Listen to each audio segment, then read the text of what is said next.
1027 WNEW, The Rock in New York. 2 for Tuesday with U2 from the Joshua Tree in God's Country. And Rattle and Hum brought you Desire.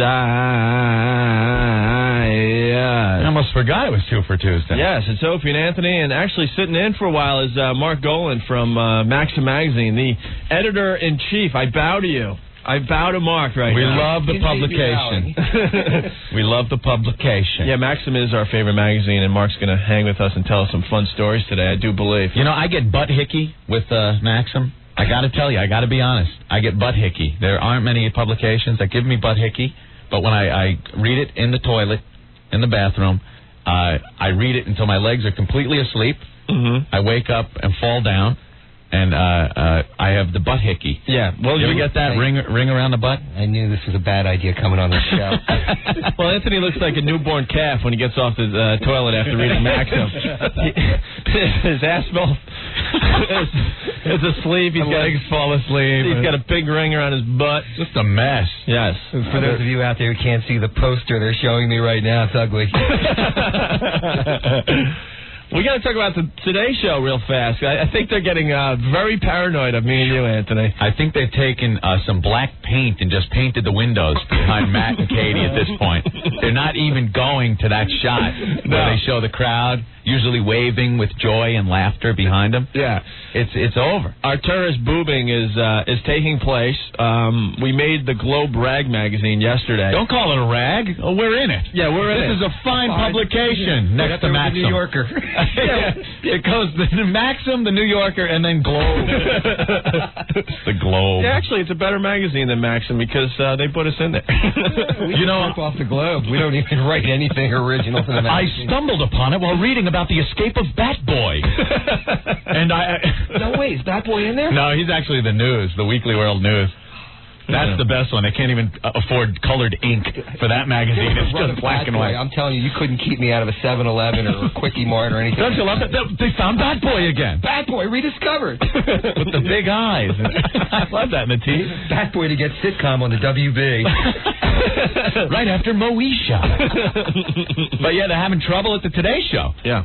As reported in the Globe, it says that 2 New York DJs. Great, thanks for the help. Wonder who that is. Yeah. Oh, my. That's got to be Rocky Allen, right? He accounts for 2 DJs, doesn't he? Just to change the name of the show to just 2 New York DJs. Yeah, that's it. For now on, we're 2 New York DJs. That's perfect. They are offering $700 to the first woman to bare her breasts on the live show. Yeah. Now, it's not $700 anymore. It's $1,000. A cool grand. A solid thou. And I think Mark's going to update Andy today for us. Now, wait a second. Is that a pair or a piece? $500 per nip. Per nip. Is the going rate. Yeah. And Nip does have to show. Yes. Yes, definitely. Of Nip course has it to does. show. Because how do you judge how much cleavage is out there before you see Nip? Some women have a good foot of cleavage, and they're still a foot away from Nip. Yeah. It's problematic, that's for sure. It is. Let's see. Bare the breasts on the live show, either in the windows behind Matt and Katie or outside with weatherman Al Roker, who has his own boob problem. It says now the show's execs are terrified they'll end up looking like boobs. Control room guys have been warned to keep their eyes peeled for any gal who appears ready to drop her top. So they are petrified. I watched this morning. They have this, woods scene now behind it. It looks like they're broadcasting from the forest. There's also, some faint perspiration on Katie's upper lip, sort of nervousness there. Oh, yeah, she never knows. She never knows. When like that. Yeah. Boobs that are perkier than her might show up. It could be scary for her. Replace her. And they're doing just real quick live shots now. They're just bouncing around real fast. They're not staying on one person too long. And you see the part of the crowd they go to? Yeah. It's strategic now. They go to people that are from Kentucky. They're holding up signs. Or in wheelchairs. Yeah, so they're not going to pop up. I want to say hello to my mama. Back there in Kentucky, hi, mama. Face happens to be tattooed on my breast. We can only dream. We can only dream. 1,000. Very nice. The bounty is still out there, though. Yes, and we can't really talk about it too often because we need them to let their guard down. No, security is worse over there than it is at the UN. Yeah. They're putting up barricades just in case truckfuls of boobs come pulling up. They're using metal detectors but don't know why. Yeah. Very nice. All right. Well, there you go. So that's the update on the Today Show prank. Mm-hmm. All right, we're ready to rock. Mark's hanging with us today. We're going to talk about the latest issue of Maxim magazine a little bit. A lot of fun stuff in there. There's a lot of good stuff. I want to talk about the rodeo thing next when we get back here. 102.7 WNEW, The Rock in New York. 2 for Tuesday with Nirvana. It's Opie, it's Anthony, and it's Mark Golan from Maxim magazine, the editor-in-chief. Quickly, Editor-in-chief. Are you really the editor-in-chief? I am the editor-in-chief. You have that little placard on the desk and everything? That one says Emperor. That one says Emperor. We just got to give out the fax line because people are trying to get in on the President Clinton contest that we got going on, Anthony. The resign or impeached contest. You have to guess when the president will either be impeached or resign office. Yes. Give us the date, your name, and your phone number. Yes. And if you hit the date or whoever's closest, or if there's more than one winner, we will pick it out of a hat. Mm-hmm. And you win some prizes. Like a trip to Washington. For 2. Also, we're going to give you a copy of Liar, Liar. Going to try to find a blue Gap dress, some cigars.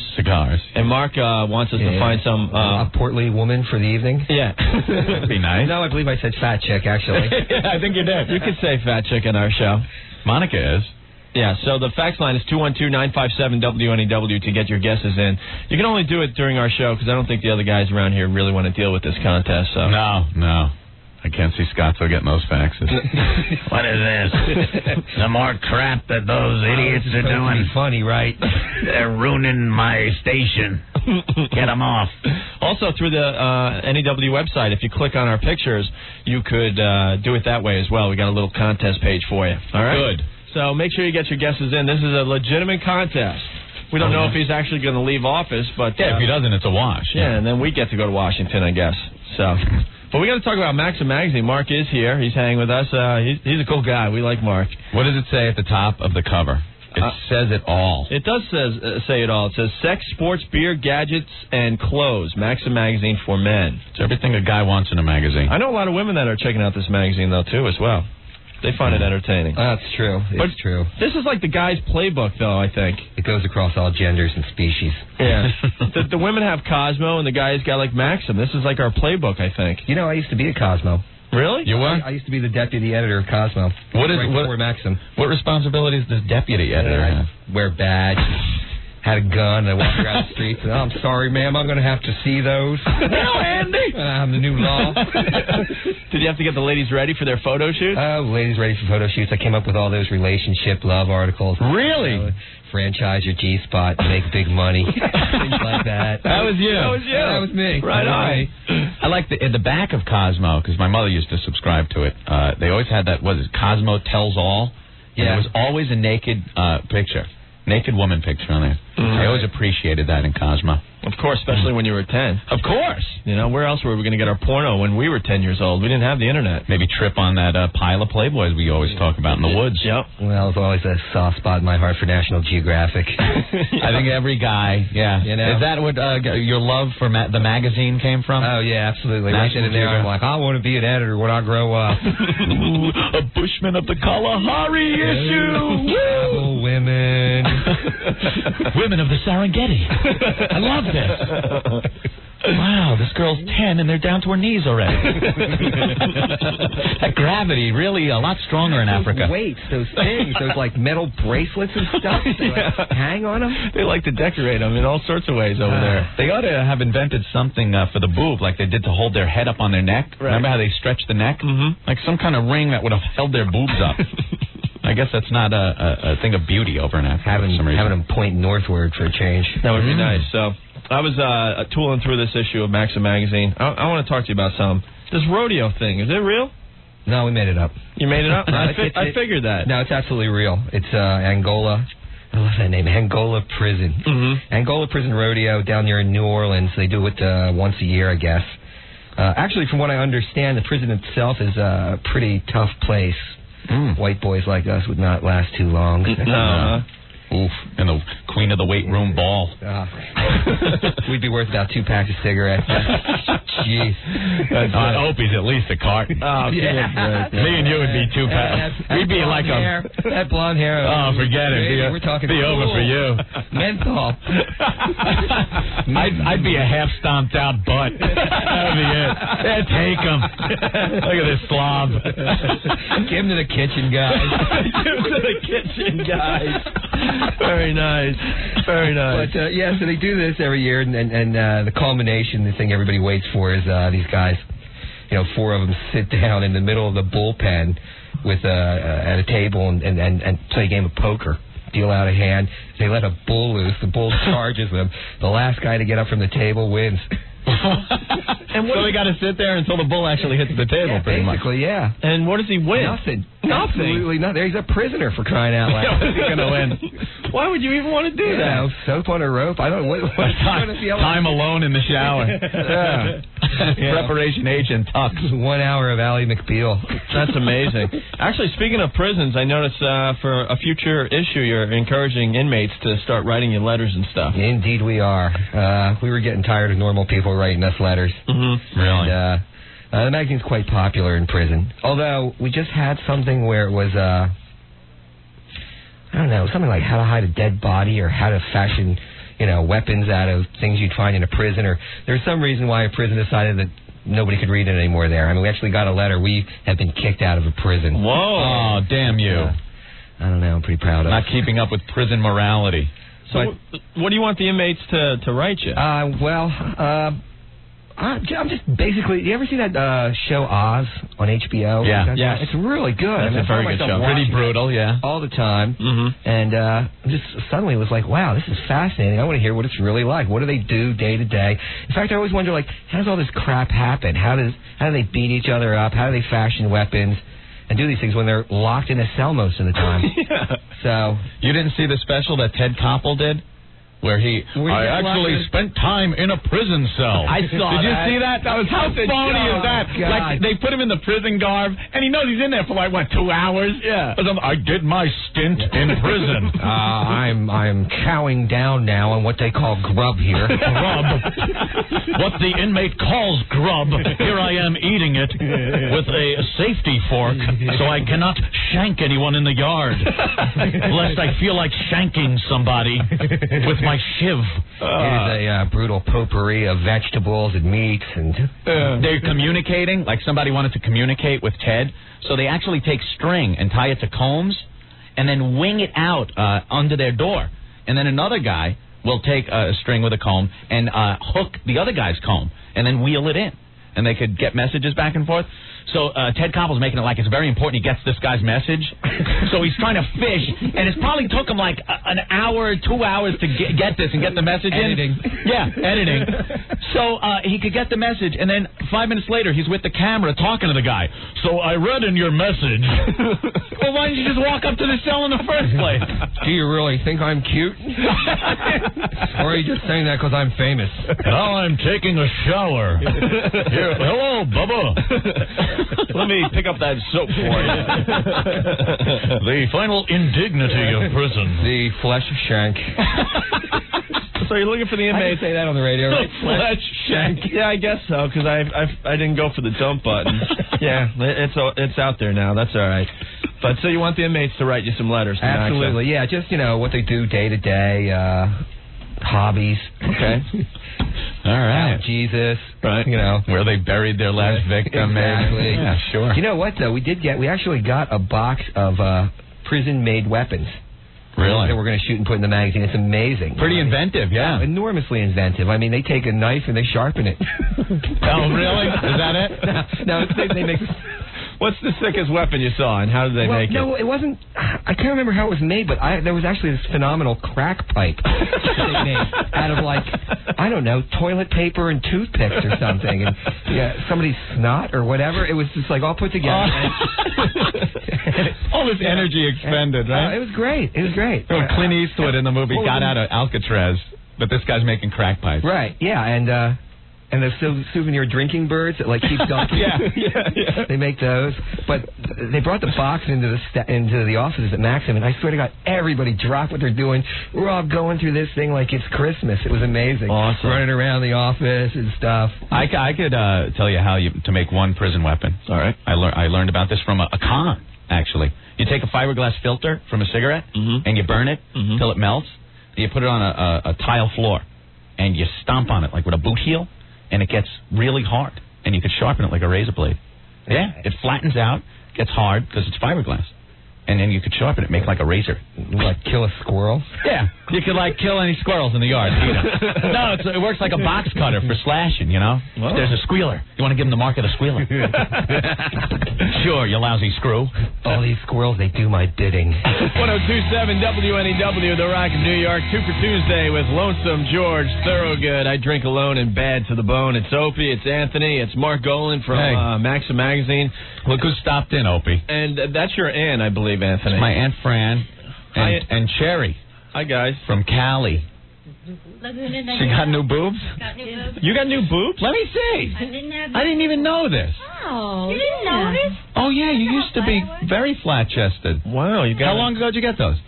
They're 7 years old now. 7 years old. How many is that in boob years? I don't know if there's a correlation. Why are we staring at your aunt's friend's boobs? That's all right. It's not like I'm staring at my aunt's boobs. Wow, this is cool. They're more than 7 years old. Publishing is so boring next to this. Yeah. You'll have your relatives come in and talk about their boobs. Yeah, by the way, if someone's close to the NEW studios, Mark needs beers. See, me and Anthony aren't allowed to drink beers while we're on the air, so wink, wink. Mark needs the beer. Yeah, that's true. What does Mark need? 2 cases? Mark needs about 2 cases, yeah. Maybe we need a beer ball. Yeah. Guess I'll just sit and drink my O'Douls. Yeah, sure.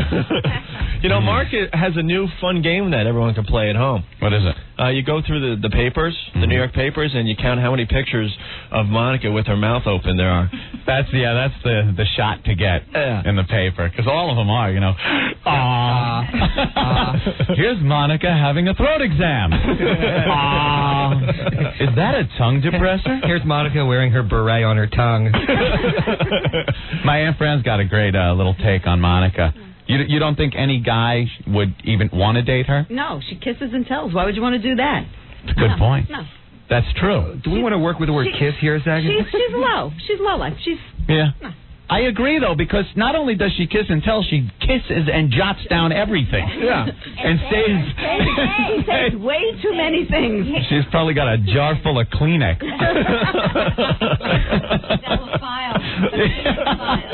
Oh, my God. You know, this is why when kids go to school, the words dry cleaning should be in vocabulary. Oh, my God. She just saves it. Disgusting woman. And you guys do your Monica Maryland comparison. Well, yeah. Well, we were also discussing the fact that, you know, my Aunt Fran even said JFK did it. A lot of the old presidents did it. We all know Taft was a wild man in office. Yeah, he couldn't be sober and have that mustache. Everyone knows he was a madman. But Kennedy, I think you said it was his taste in women that... Yeah, exactly. It's you know, nobody got down on Kennedy because, well, he had fine taste in women. You say to yourself, president, private jet, limo, big house, helicopter, Marines following you around and stuff. He should be able to do better. Yeah, and he got Marilyn Monroe. And this is what he got. It would take a leaf blower to get the dress up off of Monica's butt. Remember that nice Marilyn Monroe shot where she's over the grating and a little gust of wind and whoosh, ooh! Monica, you'd have to, fire it up. We need more power. You could lift a mummer's skirt easier. All right, very nice. Not that I tried. Somehow I don't believe that. I never tried to lift a mummer's skirt.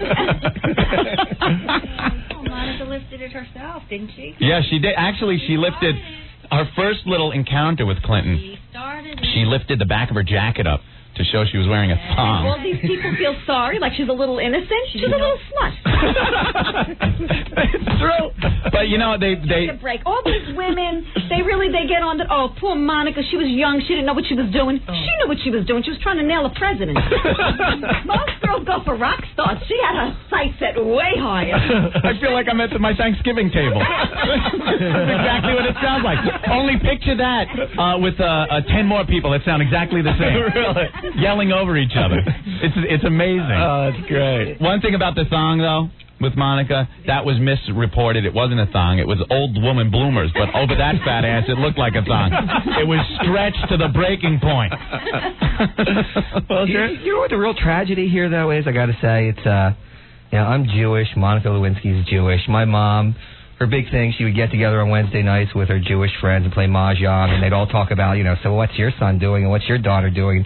Monica's parents is like, well, my daughter, and everybody's like, yeah. We know. Let's skip the Lewinskys tonight. Did my mother do it too? Yes, it's true. Our mother did it with the 3 tenors. That's good. Oh, Miss Lewinsky, that's great. Oh, keep going. Oh, he hits those high notes. Oh, man. So, Jen, going to stick around for a while, or? I think they got to go to Letterman, right? Going to Letterman. Yeah. We work for the CBS organization, and we can't get Letterman tickets. No, we can't. You got They get it. tickets. Yes. Cherry and her new boobs managed to get Letterman I got tickets. Letterman tickets. No, All right. The real secret is you live in another place. You say you'll be in town. You get tickets, so you have to lie. Give my address. You too can have tickets. There's the trick. Okay. All right. Go. And when she goes to Jay Leno, she sends them to my house in New York, saying, I'm going to be in California. Look at you, jet-setting all over talk shows across the country. And opening limo doors. Huh? Look at you. All right. Well, thanks for stopping by, guys. All right, ladies. All right.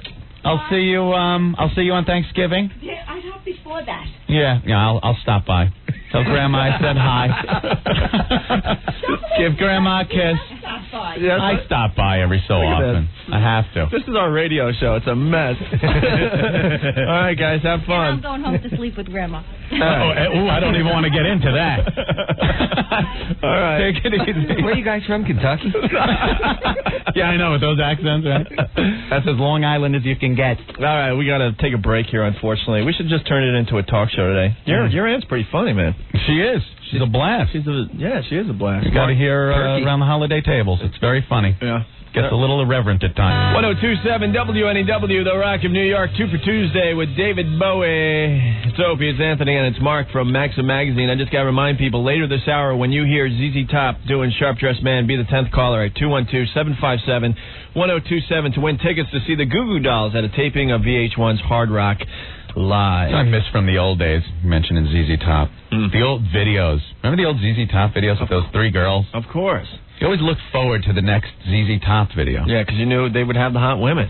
There's no real videos anymore that you want to, oh, I'm really looking forward to the next Puff Daddy ripoff. Yeah.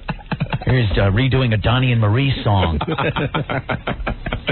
For Biggie. It's all for Biggie. For Biggie, man. Yeah. It's all about the Benjamin. That guy's loaded. Puffy, man, cashed in. I think he got $1 a pound for Biggie. That probably figures. If you figure it out mathematically. $1 a pound. Huh? He's like, yeah, I'm street boy. Yeah, from the street, from the hood. Come visit me in my crib. Where's your crib? Oh, right in front of the Bentley. Parked over here. These guys, That my accountant in there. you can tell how rich the rappers are these days, too, by how much they look like Huggy Bear. From what was that, Starsky and Hutch? Starsky and Hutch, yeah, of course. Yeah. Wearing a big furry white hat. Yeah. I gotta go check up on my bitches. Holding back some dollars from me. My bitches. Hey, how's the hurricane doing, Anthony? Hurricane George. I love the tortured weathermen that they got. They can't say George. Couldn't have been named George, could it? Hurricane George moving up the coast. No, they got us look like idiots now. Oh, well, look at the path here of hurricane. Jesus Christ, I gotta say that. Hurricane George.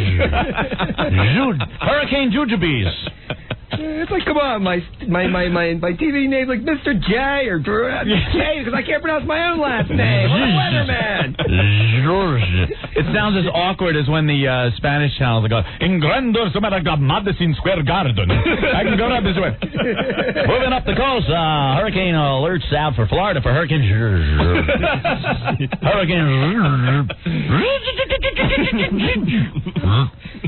Hurricane But it is sweeping over the Dominican Republic right now. Yeah. Causing thousands in improvements as it makes its way over there. Those people have not learned from a simple book, not a hurricane book, nothing else, the 3 Little Pigs story. Remember what happened to the straw and stick house? Try the bricks, people. Try the bricks. Every time.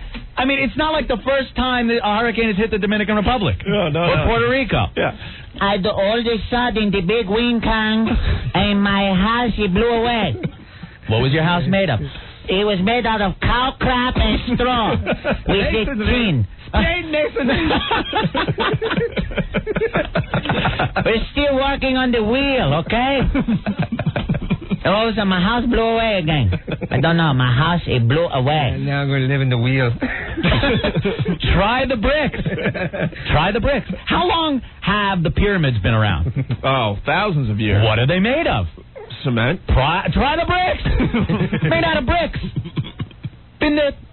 Sandstorms, wars. Yeah. They blew the nose off the Sphinx, but it still stands. Try the bricks. I don't know if we're ever going to get to discussing Maxim magazine. What's Maxim magazine? Oh, yeah, that's your magazine. Mark's been sitting there for an hour and a half wondering, well, when is it going to get to me so I can talk about the magazine? Actually, we have a question on my instant pockets feedback. are filled with office supplies now. We have a question. Instant email from PJ in Inglewood. Could you ask the editor of Maxim? What am I wearing? No, actually, it isn't. Could you ask the editor of Maxim magazine, could you do a story on the cover-up of aliens? So it says extraterrestrial comforters? Yeah, I know. Cover-up. New from Revlon. It's new cover-up for those acne aliens. Scales. I don't know what he means, but he also says it's time Clinton comes clean about the aliens in Roswell. Think about it. He would go from scandal to hero. Oh, yeah. That's the least of his problem. Did not have sex with the Roswell alien. Okay, I did indeed. To Roswell. I did indeed have sex with the Roswell alien. I don't know what PJ means. What is your definition of alien? What do you mean by alien? Right. I don't know what you mean. We got a break again now. Oh, God, jeez. Well, I want to talk about Maxim magazine and the world's deadliest things, which is in this issue. Oh, that's twisted. Yeah. You got a picture of a real dead guy laid out in the magazine. I saw that. Like the autopsy. It's not a dead guy. What is it? It's this guy we found on the internet. He makes corpses. It's not a real corpse? Oh. It's not a real corpse. It's like with wood and all this crap and everything. Oh, we thought it was real. Okay. It freaked us out. Like, the one where he's sitting on a park bench eating? No, the guy that's laying down having an autopsy performed on him. Oh, yeah, that's a dead guy. Yeah, that's a dead guy. That is a dead guy. That's a dead guy. Yeah, okay. Oh, okay. Yeah, I was wondering, how did he make it out of wood? Come on. It was like where the blood settled in the back of a guy's head. What is that, oak? It's made out of wood. The dead guy. Cut me a break. There's so many dead things in here. Excuse me. It is a disturbing... There we go. Yeah, that looks dead. That's a dead guy. Yeah. You can order these. Can you? Yeah. Wait, like let me $500. I can't find it in my issue. Oh, wow. Oh, yeah, that I would need in my house. I once, in an apartment I had... we have one at the office. We put it at the reception. We're not getting FedEx anymore. Scares the bejesus out. I know. That's horrible. That's horrible. I had in an apartment I had, a roommate put up a life-size picture of Albert Einstein at the bottom of the stairs. And I'd wake up, go to walk down the stairs, and turn the light on, and there's Albert Einstein, life-size, staring at me. Scared the bejesus out of me. Had to get rid of it. I couldn't imagine walking in and seeing that sitting down on a couch. It looks like the Crypt Keeper. The best thing is he'll sell you parts. Oh, good. So you can start. It's like you can't fit the whole thing in a fridge. Right. You could put a head in there, like in a friend's fridge or something. Great. That's pretty cool, actually. All right. We'll get to Mark and his dumb magazine in a little bit here. Bunch the batch of love snot all over her nice blue dress. Now, if you'll excuse me, I gotta take a f***ing dump. There he goes, lamb chop. That is a vile, vulgar sock puppet. Wow. Well, we got a fax here. By the way, it's Opie, it's Anthony, it's Mark from Maxim Magazine, and you're listening to NEW. We got a fax here, and we've had many faxes since doing the lamb chop bit here on our show. Yeah. And everyone is like, come on, guys, everyone knows lamb chop was a girl. Little controversy there. Little controversy. Lamb chop was actually a guy. We'll get him on the phone in a little while to prove it, okay? Lamb chop was a guy. It was Sherry Lewis. Yeah. I spoke to Lamb chop about this, and Lamb chop's very upset. Sherry Lewis dressed up a guy as the little lamb chop. Yeah, she put the cute little bow in his hair. Right. And shoved her fist where the sun don't shine, and that's why he's a bitter man. Yeah. Yeah. Hey, Held when you're power. a sock puppet, you got nothing if you don't got your dignity. Exactly. And now it seems that this bitterness is coming out when we speak with Lamb Chop. Right. So, I guess we could finally start talking about Maxim magazine with Mark. Oh, yeah, that's why you're here. Yeah. It's the Halloween issue, actually, and it's really good. I've been... a little dark, huh? It's cool dark, though. Like lots of death and dismemberment. You know, it's really funny, actually, because the owner of the company, who's over in the UK, because I think in June I had an article called Fun Things to Do After You Die, and then I had like 4 or 5 other death articles and so on, and he finally like called the other day after he got this issue and said, "Are we done with the death?" And I said, "Of course we are. It's 1999. Now it's going to be the Antichrist." Right. Sounds like you got the same boss as me and Anthony. Are you guys done? You're done with this Are you guys issue? done with the naked skank whore that recites poetry? Can we move on? Move on, please. But one of my favorite parts of the magazine this month, October, the world's deadliest things. This is fun. Things that are deadly. This is chipper. This is chipper. This makes me giddy like a schoolgirl every time I was look surprised at the one thing, like animals, people that are killed by animals every year, and what animal causes the most human deaths out of any animal. Ooh, I was very surprised. Wait, I got an idea. We got some tickets to the Goo Goo Dolls taping. Oh, wait, but if they have the magazine, screw it. Yeah, do it That means, anyway. that means they did their homework. That's right. Throw the question out there, Ed. What's the animal that causes the most human deaths every year? Okay. If you know the answer, we'll send you to the Goo Goo Dolls. 212-757-1027. But quickly, Mark, get back to the world. Or if you can guess how many erasers I have in my pocket. Let's get back to the world's deadliest things. Well, what do you want to know? We got everything here. We got World's Deadliest Sex Act. What is the world's deadliest? Oh, that's the thing that Michael Hutchins did, right? Yeah. Auto asphyxia. What is it called? Autoeroticism. Oh. Something. I can't pronounce it. It's a really long It's called word. sex with an automobile, and it's very dangerous. By the time you say it, you're dead. Okay. Simple as that. Claims between 500 and 1,000 lives a year. Now, this is that whole thing where you choke off your air supply as you orgasm. Right. You just got to remember to let it off before you're done. Yeah, the release thing. That's great. Yeah, you go up to the pearly gates just like that. The robe hanging there. Hey, Peter, you want to let me in? I think not. Interesting. Let's see. We got the World's Deadliest Fist. This is good. It all depends. Formerly belonging to Lamb Chop or somewhere inside Lamb Chop. But this guy during the 1950s, Mas Oyama, who killed 47 bulls by punching them. He just punched them? He just punched them. He just walked up and punched them. And killed them. Like Blazing Saddles. Yeah. Like, I always think about, like, this guy, when he'd go to a bar, right, and he'd be sitting there in a bar, and somebody would start something with him, he'd go, "Let me show you something." He'd walk outside, he'd bring a bull in and punch it. Knock him out. Knock it out cold. Just, like, kill it. All right. Let's see, what other... World's deadliest things. World's Deadliest Things. We got World's Deadliest Woman. Oh, this is a good one. Monica Lewinsky. We have this woman, Erzsébet Bathory, lived from 1560 to 1614. She lived in Transylvania. She killed as many as 650 young girls before being sealed with bricks and mortar inside her home, the infamous castle, and I can't pronounce this word, Csejethe. And then we have a real helpful pronounced Cassethe. Great.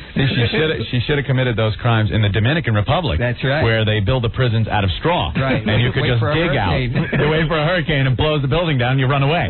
Legend holds that to keep her skin beautiful, she took long, luxurious baths in the blood of virgins. All right, so where's the strange part? They were dirty girls. Yes, you were. Let's see. Death to the audience during a screening of the Iranian movie The Deer in Abadan, Iran, on August 20th, 1977. Arsonists torched the cinema, killing an estimated 422 very nice. moviegoers. Those wacky people. And then we have Death to the Critic. Do anything but don't bore me, pleads film critic Leonard Maltin. The movie that nearly killed him, Moment by Moment, 1978, in which Lily Tomlin sets a romantic erotic sites on John Travolta, a stripper imaginatively named Strip. Oh, jeez. All right, very nice. World's Deadliest Things in this issue of Maxim magazine. And we got our contest going still, right? Yeah. That's right. Deadliest animal or number of erasers in my pocket. Deadliest animal. The animal that has killed more people every year. In the United States. 1027 WNEW, The Rock of New York, 2 for Tuesday with Aerosmith. It's Opie, it's Anthony, and it's Mark from Maxim Magazine, the editor-in-chief. We're having a real good time today, and we're having so much fun. We didn't explain our little trivia question a little while ago. It was pretty stupid. Sorry about that. Joe picked up on it, though. He faxed, how is a deer deadly, you moron? Of course, Maxim Magazine has... An eloquent protest. Yeah. He's right. We are morons. Maxim Magazine has the world's deadliest things in it, this issue. It's great. It's got like weapon systems, appliance. The world's deadliest appliance? Hair dryers? Is that it? Hair dryers? Oh, halogen lamps. Oh, yeah. We had one in the other studio we were in. Before we got fired. Fired. And it was one of those stand-up... Man, it'll do you in. It was one of those stand-up lamps that have an exposed halogen lamp on top of it. It might as well just be a torch, like an old cave torch. That's not bad enough. Opie would sit and throw rolled-up pieces of paper in it. Over Anthony's head. Over my head. Because the lamp was behind him. And I would sit there and pick them out and go, knock it off, cut it out. It was... exactly like the episode of Bugs Bunny with Yosemite Sam, where Bugs would throw the matches in the powder room of the ship. That. Oh, you varmint! You do that one more time, I'm not going down. Ain't a going in after it. And then he plays jacks. Yeah. What was funny about it, I would just throw the paper and wait to see how long it would take. It's really scary, we know. That's my second favorite Yosemite Sam one. My favorite one is where he's trying to cook them, and he keeps running back to the ship for one match at a time. Now I gotta go back to the ship and get another match. Miss me again, you fin-flapping flounder. You fur-bearing idiot. You hammer-headed halibut. No. But Ed, I would throw the paper in, and I would wait to see how long it would take you to take the paper out, though. And I did get to the point where I would go, I am not getting it. And I swear to you this time, I am not getting it. And what happened? I tossed one. It started on fire. The heat from the fire exploded the bulb. Yeah. And I said, see, you happy? Now we have no light. And then we got paranoid because they had that sprinkler system at this old radio halon station. System. Yeah, where it just sucks out the air if there's a fire. They find us in there dead like the Andromeda strain. I don't know what happens if you breathe in halon gas. Your blood turns to powder. I didn't want to chance it, so I kept retrieving the paper. All right, so world's deadliest things, yes. And we put out the question, the deadliest animal in America. It's responsible for the most deaths per year of humans. Now, the answer was deer, but we didn't explain why the deer is the most deadliest animal in America. People thought, shark, grizzly bear, rattlesnakes, white-tailed deer kill an average of 130 people every year. Most of these encounters are deer and auto collisions. See, they jump out, take one for the team. Yeah, who's the moron now? That's great. I mean, it must be like when you do something for Allah. You strap a bomb to your body. Yeah. Because the deer probably have this guy, you go, run in front of the car and kill the infidel. Highways are the devil's work. And they jump in front of him and boom, got another one. Yours, Detroit. Bambi is a martyr. Oh, we're having a lot of fun. Mark needs beer, by the way. No one has brought Mark beer. Mark had a couple of beers before he came in, he was saying. If you know how beer works, kids, it wears off. Yep. And we don't know what's going to happen to him. He might turn into a blithering idiot if he gets sober. Too late. And Mark, too late. And Mark likes to drink a lot of beer. And you see, me and Anthony, we're not allowed to drink beer while we're on the air. So Mark needs about 2 cases for himself. Right. Yeah, obviously we wouldn't partake, but bring him plenty. Anybody else? Yes. Right. Oh, and a 6 of O'Doul's.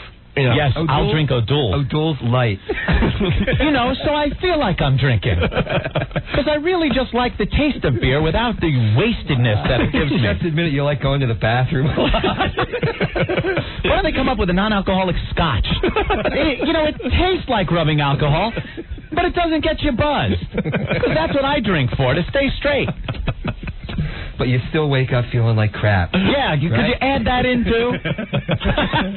All right, what else is in Maxim magazine? We got to start talking about this thing finally. Oh, the Office game is awesome. Explain that, Mark. The Office game. Well, we were sitting around. We wanted to have some kind of a game. We like to bring joy and light into people's lives. And at first we were thinking about a drinking game, but it was going to be one of these things where you'd really regret playing it because, instead of just like drinking a shot, you had to drink your shot and have your name legally changed for the rest of your life. Things like that. Commitment to the game, yeah. You lose your wife. You have to turn over your house. Or you have to wear adult diapers for the rest of your life or something. And then we thought, well, a drinking game is just plain childish. Sure. So instead we decided to do an office game. And basically the deal here is you get together with 4 or 5 of your friends at work and you all plunk down $20 or $40. And then you play this game. We give you a whole bunch of little pranks to do, 1-point pranks, 3-point, and 5-point pranks. And the person that racks up the most number of points at the end of the day wins the pot. Just to give you a fast idea of some of the pranks. 1-pointers. Groan out loud while in a bathroom stall. At least one other person must be in the men's room, and then you must follow with, geez, that burns. Wait a minute, I think someone in this building's playing that game. Because I hear that one all the time. I don't understand that guy in the bathroom, though. Oh, the guy that's Does not he shy. have no shame? The not shy guy. The not shy guy. There's always one. Oh, hey, how you doing today? Oh, you want to hand over some paper? Seem to be out over here. Boy, I'm going through half a roll. How you doing? Just bring it on in. The door's open. Yeah, come on in. Come on. Let me show you pictures of my family. Yeah. Want to snort? Got a hip flask here. I need the 1,000-foot radius of nobody around me in the public bathroom. You sneak in, you sit there and wait until it's completely empty. You start your business. And then if you hear the squeaky hinge, oh, there's someone in here. Close up like a bank vault. I'm done. Yeah. Stage fright. That's it. Well, it's embarrassing. And then you're reaching around for the Glade, right? Yeah. Like you just dumped a pine forest, right? Wow. Whoa. Smells like Oregon. That guy's minty fresh. All right, what's some of the other examples of the Office game? Let's see. Ignore the first 5 people who say hello to you in the morning. That's 1 point. That's good. Phone a coworker you barely know and leave this voicemail message. Just called to say that I can't talk right now. Bye. Put ketchup, mustard, or Vaseline on the men's room doorknob. And I was telling you guys, this reminds me of something we did when we were in high school. We used to go to like a porn palace. No. And, oh, yeah. Damn. Oh, yeah. Changes my image of you. Wilmington, Delaware, there's not much to do. The opera comes to town so seldomly. And so we'd go to this porn place, and we go into one of the booths, and then on the inside doorknob, we'd paint it with mayonnaise. We'd do this to like 5 or 10 of the booths, and then like walk out, and we'd just stand there and wait. And guys would walk in there, they'd do whatever they're doing in there and so on. And then they'd reach for the doorknob, and you'd hear them go, and then they realize like they can't get out because they're not going to use the doorknob, and you have these pathetic men with their pants around their ankles like banging at the door for somebody to let them out. Come on, how'd you learn that? You were the mayonnaise guy, weren't you? You had it on your hand at some point.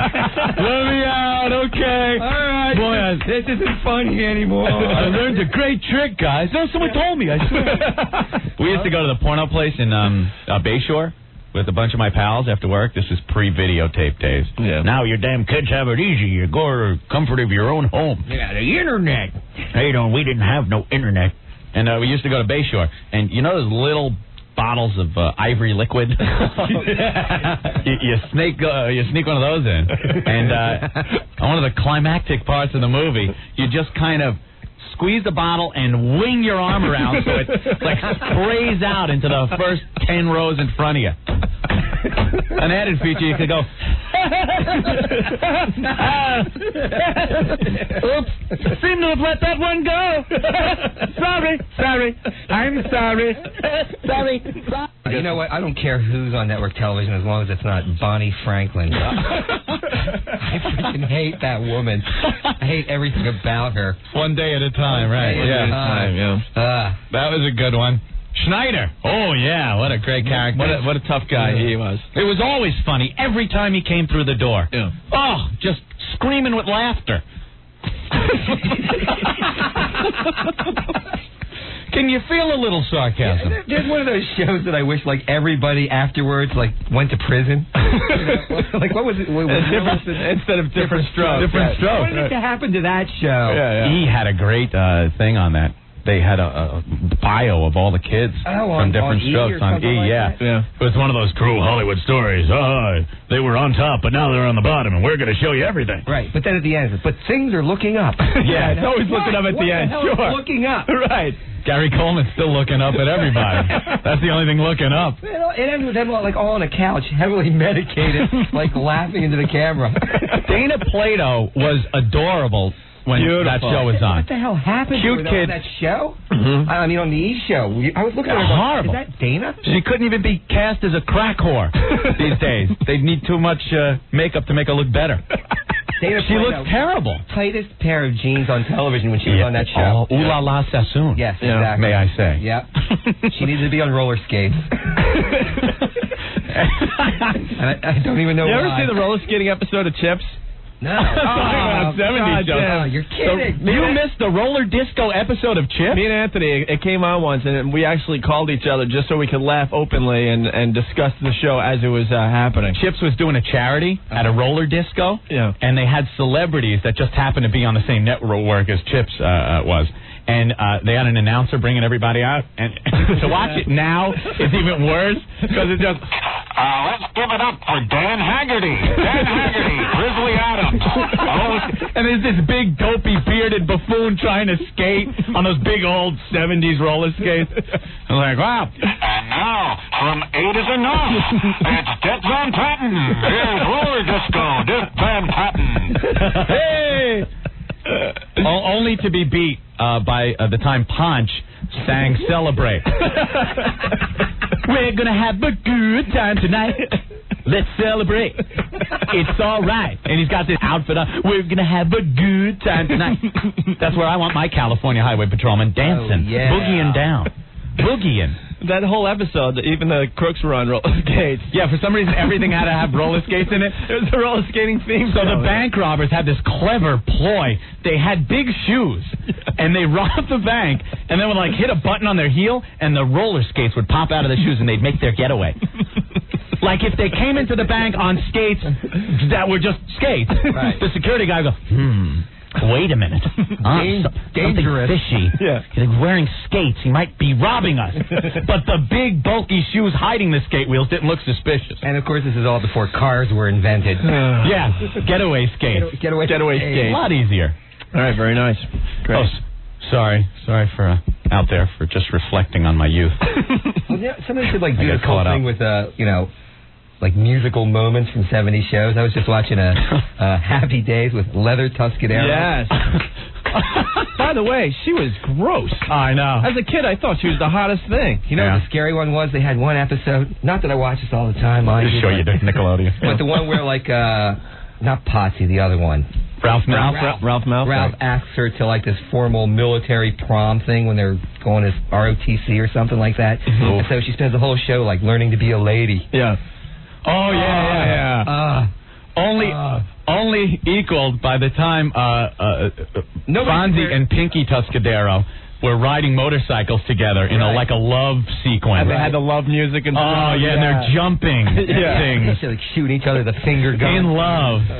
You know, Anthony makes a good point about Fonzie, though, in Happy Days.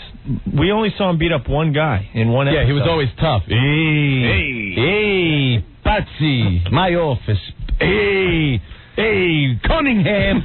And he was always like, they were always afraid of him. Right. Yes, Patsy, yes, of course, Patsy. Yes, yes, Patsy. But you never saw him beat anyone up. Yeah, but it was a zen kind of cool. Was that it? Yeah, exactly. Maybe like the first season where it was still on film and not in front of the live audience. Right. Like when they, after a while, they bring Chachi in. The whole audience, and they got to do that stop-start line thing. Yeah. Like they walk in, hey, Mrs. C, hey, Mrs. C, I'm going to be at the garage. You know, they have to stop their line and then start it up. Oh, too much. Love those shows, Nickelodeon. I fall asleep to them, wake up to them. Chachi now. Chachi. Like someday I want to do this thing where it's like people that will take your calls. You know, like, I bet you could call up. What's his name? Scott Baio. Scott Baio. I bet you could, like, and he'll answer the phone. And he'll sure. like answer the phone. So, of course he will. Talk to you a little bit. Like you'd be the Anderson window salesman, and he'd probably like keep you on the line for 5 minutes. Well, me and Anthony play a game for a beer. Alive or Dead. Alive or Dead. Yeah, we did it with Will Doggy. Will Doggy, yeah. Buddy Ebsen. Buddy Ebsen, and we did it with Henny Youngman and Henny Youngman before he died. Before he died, and Tiny Tim before he died. And what we do is we get the phone numbers of these celebrities. We call them at home to see if they'll answer and if they're alive or dead. It's usually celebrities you haven't heard from in a while. Yeah. And we bet a beer, and then we have to explain the game to the celebrity when he's on the phone with us. It's pretty embarrassing. Just in case you didn't know. Knows wow, you're alive. You anymore. Right. Here's a couple young punks from New York. By the way, we're looking for Abe Vigoda's phone number. You can actually go a little bit farther, alive, dead, or Canadian. Yes. Well, actually, we played the game with Mr. Drucker from Green Acres. Sam Drucker. And we honestly didn't know if he was alive or dead, and we found his home number. Someone faxed it into us, and we called, and it was hysterical how he was right there. The guy that, wow. Hello. And I kept calling him Sam. His name isn't Sam. I don't know what it is, but it's not Sam, Opie. But it's so embarrassing when you got to explain to the guy, well, I lost a beer, and he goes, why'd you lose a beer? Well, you see, we had this stupid bet. I thought you were dead. You're breathing. You're breathing. That's the problem. All right. Oh, great. Thanks for calling. Right. All right. If we play any music on our show today, you got to be listening for T-Rex Bang a Gong. If you're the 10th caller when you hear that song at 212-757-1027, we're going to 1027 WNEW, The Rock of New York, 2 for Tuesday with Van Halen. It's Opie, it's Anthony. Hey, it's Mark from Maxim Magazine. I don't even think we discussed Maxim Magazine today at all, but that's okay. We're having fun anyway. I think we kind of did. Yeah, a little bit. We touched on it, right, Mark? It's a magazine. It's a magazine. Screw it, right? It's paper with pictures and words. Yeah. That's about it. I found the Buddy Ebsen call. Because we're getting a ton of people calling saying, no way did you guys play Alive or Dead. Mm-hmm. We were explaining our little game that me and Anthony play from time to time. Matter of fact, if you got some phone numbers of old-time celebrities, their home numbers, please send them into the Opie and Anthony Show through the email or fax them to us so we could continue the Alive or Dead game. And who doesn't have a few lying around? Yeah. You never know. We get our best stuff from the listeners. It's a rough game sometimes because the obvious ones... you don't usually get those. You know, like fish. Yeah. Abe Vigoda. Yeah.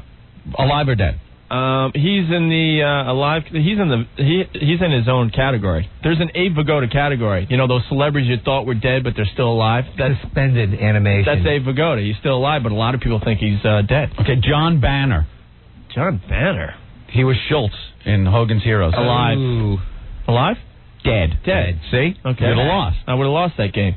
All right. How about the guy that played Colonel Klink? Werner Klemperer. He's alive. Alive. Okay. So now, if you would have bet dead, you would have had to call him up and tell him why we're calling, which is very embarrassing. That's the worst part of it. Basically, me and Anthony bet a beer. We pick a celebrity. We get their phone number. We call it home, and then we have to break the news why we're calling and why, we lost the bet. Whoever lost the bet has to tell them. Isn't that horrible? So I found the Buddy Ebsen one the time we played with Buddy Ebsen. Can we call Colonel Klink after this? Hogan! All right, so here's Alive or Dead with Buddy Ebsen that me and Anthony played. All right. Here's Mr. Ebsen. One moment. All righty. Okay.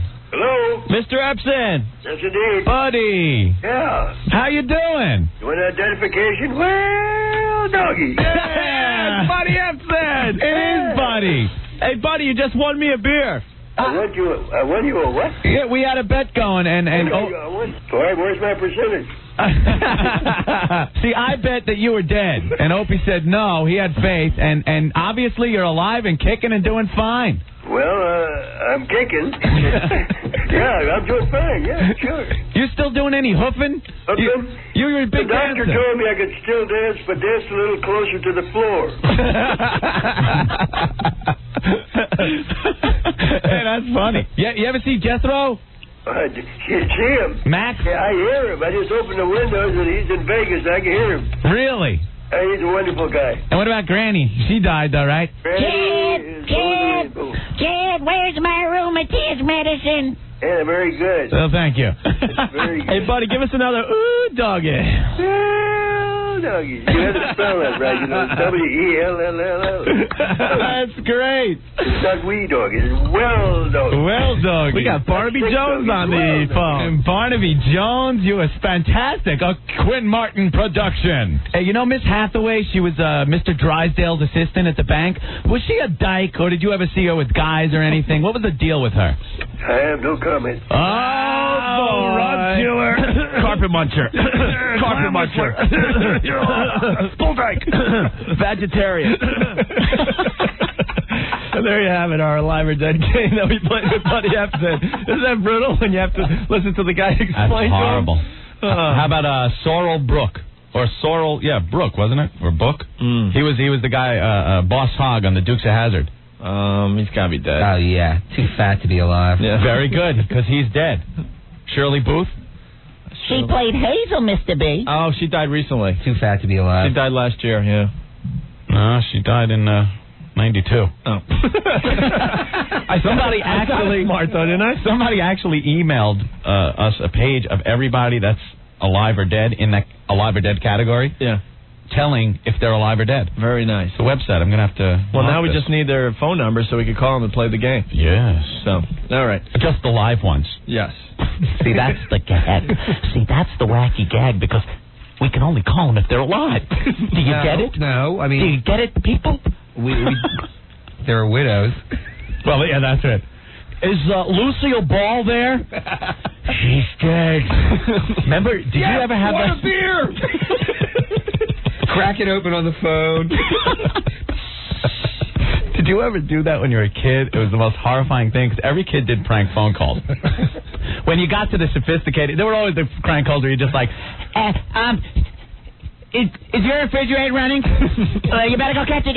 Click, and you hang up. Yeah. Then there was the sophisticated ones where you figured you'd work something out. Let me get the phone book. I'm a mature prankster now. I'm gonna look up someone's name and really freak them out, because I'll have their name. Yes, is Mr. John Brown at home?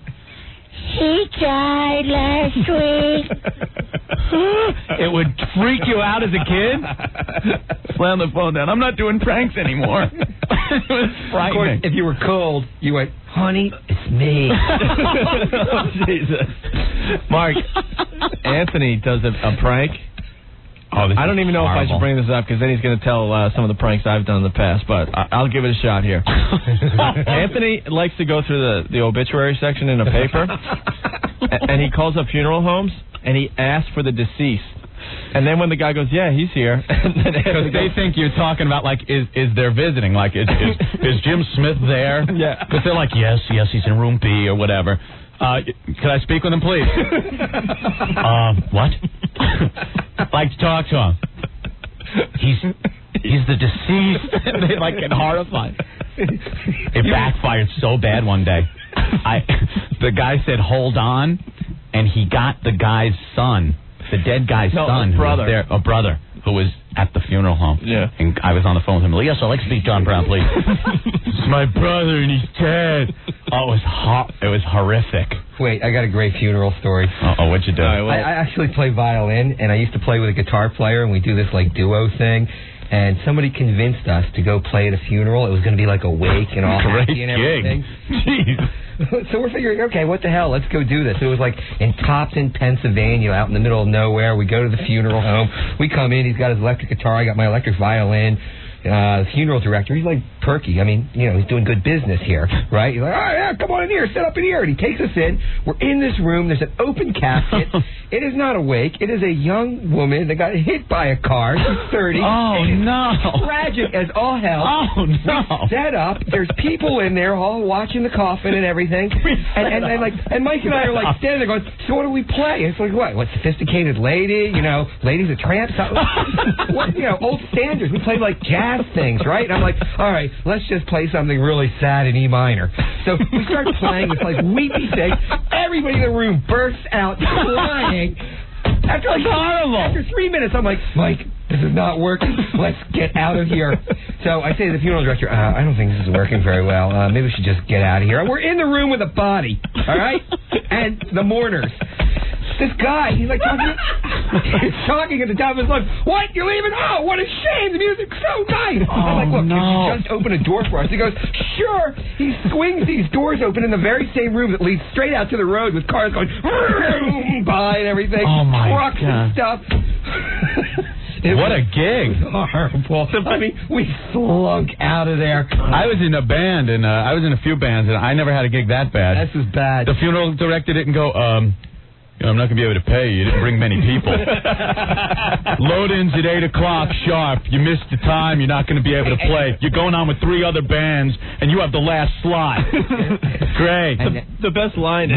Nobody's dancing. Yeah. No, dancing. The best line, though... All right, so we set up. 1027 WNEW, The Rock of New York, 2 for Tuesday. I think me and Anthony played 4... twofers today. That's one of them. T-Rex, Jeepster, and Bang a Gong, which means we got a winner for the Goo Goo Doll tickets. How many tunes did we play today, seriously? Not many. 6, maybe? I think every time we did a break, it was a twofer. Yeah. We talked twofer times more than we usually do. We had fun today, man. Yeah, we got to thank Mark from Maxim Magazine for coming in today. You got to pick up a copy of Maxim. It's a fun magazine. Look at it. I'm holding it up at the mic right now. Oh, yeah. That's a great spread of what's her name on the cover there from Urban Legend. You know what I like the most about Maxim? Is at the back page, you do the fold thing, and it makes the picture. No, that's... Oh, I thought that was the other magazine. 4 freaking hours. Come on. Thanks a lot. 4 wasted, stupid freaking hours. I tease because I love. Thank you. Yeah. What are you doing tomorrow? We could use the help. Are we available for Fanatic? Yeah. We want to let MTV know that we're available for Fanatic. If anyone wants to meet us. I don't think anybody would be thrilled, though. The coworker comes and gets them, and they take them off to meet their favorite celebrity. It would be like, you're meeting Opie and Anthony. Look, I got to get some stuff done here. I'm really busy. What did I do wrong? They're showing the MTV Fanatic where the one guy wanted to meet Stone Cold Steve Austin. Stone Cold Steve Austin. I'm going to open up a can of whoop ass. And the guy shaved his head. Yeah, he shaved his head just like Stone Cold. Yeah, that's what Stone Cold wants to see, how much of a loser you are. You think you're like Stone Cold? You're not going to be like Stone Cold when I open up a can of whoop ass. All right, Stone Cold, great. What do you do? You think... I love the wrestling because you just can't picture these guys walking around like this 24 hours a day. Can I just bring up this one thing? We did this thing. I see this in Maxim. Stage advice from the WWF. Yeah, you talked to, who was that? We talked to Rocky Navia. The Rock. Right? We asked them serious questions. This month... I love this. In recent months, the security of Asia has been undermined by India and Pakistan, both of which have conducted successful nuclear weapons tests. The U.S. has issued strong statements of disapproval, and other nations have condemned the 2 countries. How should the U.S. and its allies handle the situation? Well, what did The Rock say?